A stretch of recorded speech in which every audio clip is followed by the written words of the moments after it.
Di dalam sebuah pesawat, tiba-tiba pria tua ini kesakitan.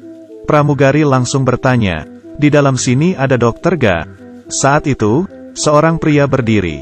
"Watashi, isha desu ga?" Semua orang memperlihatkan ekspresi harapan. Pria itu melihat surat dokter.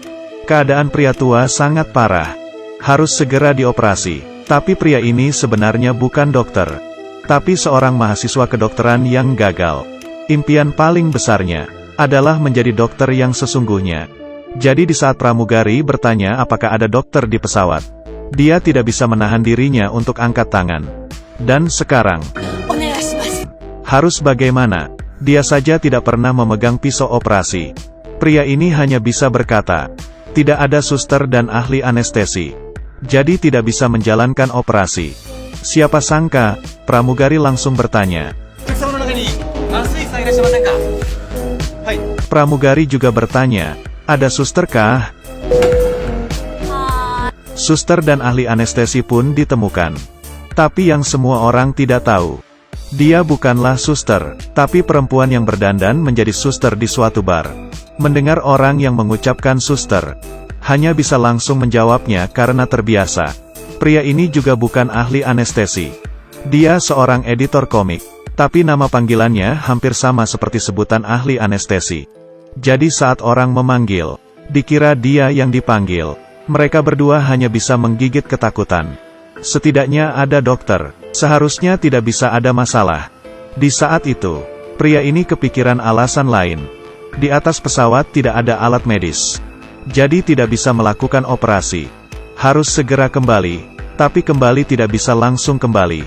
Seorang penumpang mendengar harus kembali, langsung menyerang pramugara dengan pisau. Tidak ada orang yang kepikiran. Ternyata ada orang yang membajak pesawat. Paman ini membajak pesawat, namun semua orang tidak tahu. Di tangannya sebenarnya bukan pisau, tapi sayap pesawat figur. Dia juga bukan orang yang membajak sesungguhnya, tapi hanya seorang karyawan yang terus bekerja selama 20 tahun. Tidak begitu mudah punya 4 hari untuk pergi jalan-jalan. Harus pastikan pesawat tidak boleh kembali. Tapi, pramugara yang ditahan paman, adalah pembajak pesawat yang sebenarnya. Pramugari ini juga salah satu rekannya. 2 orang menyamar menjadi pramugari. Awalnya memang ingin membajak pesawat. Tak disangka paman ini malah duluan. Pramugari menghubungi kapten pilot harus bagaimana. Bagaimana? Kamu kasih tahu duluan harus bagaimana?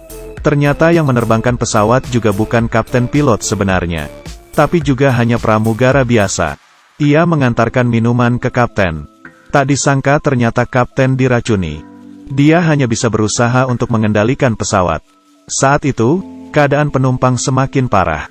Harus segera dilakukan operasi. Tiba-tiba seorang berjas mengatakan, di dapur pesawat ada alat medis. Dan anak kecil di sebelah mengenalinya.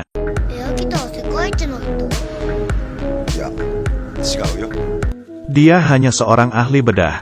Tapi karena operasinya gagal sekali, dia tidak pernah memegang pisau bedah lagi. Lalu, pramugari datang membawa alat medis.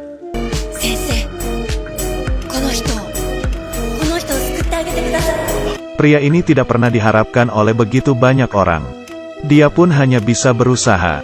Wanita di sebelah terus berterima kasih kepadanya. Tapi, wanita ini sebenarnya bukan istrinya. Dia adalah wanita jomblo yang sudah berumur lebih dari 30 tahun. Karena dia selalu menginginkan menjadi seorang istri. Jadi saat orang mengira dia adalah istrinya, dia pun tidak menolak. 1時30分。ただいまより手術を始めます。 Sekarang jam 1.30. Dokter ini sedang melakukan operasi. Namun dia adalah dokter palsu. Semua identitas penumpang itu palsu. Sampai jam dinding pun juga palsu. Itu adalah termometer. Si pria membelah dadanya. Tapi dia semakin panik. Bahkan ada alat medis di pesawat saja dia tidak tahu. Bagaimana bisa melakukan operasi yang bagus? Sebentar. Dia berjalan ke depan pria berjas. Kamu jangan-jangan dokter ya? Dan anak kelas itu menjawab. Pria berjas itu pun langsung mengakuinya. Tapi paman pembajak pesawat itu tidak percaya. Coba kamu mainkan biar semua orang senang. agar identitasnya tidak ketahuan. Lalu dia pun berusaha.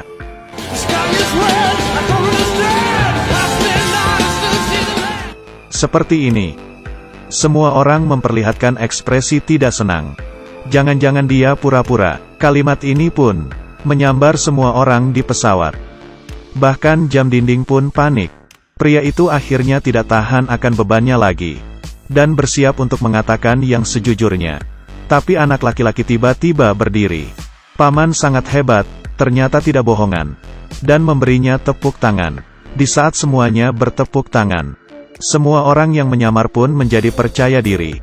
Pria ini juga bersiap untuk melanjutkan operasinya. Tiap orang memberikan usaha maksimal. Hingga pilot bohongan pun menjadi antusias. Lalu operasi pun berhasil. Pesawat juga mendarat dengan selamat. Semua orang yang menyamar sudah melakukan yang terbaik bagi mereka. Di akhir cerita, ahli anestesi memutuskan untuk membuat cerita tentang kedokteran yang lebih banyak. Suster palsu berusaha untuk menjadi suster asli. Dua orang pembajak pesawat saling menatap. Menyatakan selanjutnya mereka akan melakukan pekerjaan yang bisa membantu orang. Ada kalanya kita harus memaksa diri sendiri. Kalau gak bagaimana bisa tahu kita bisa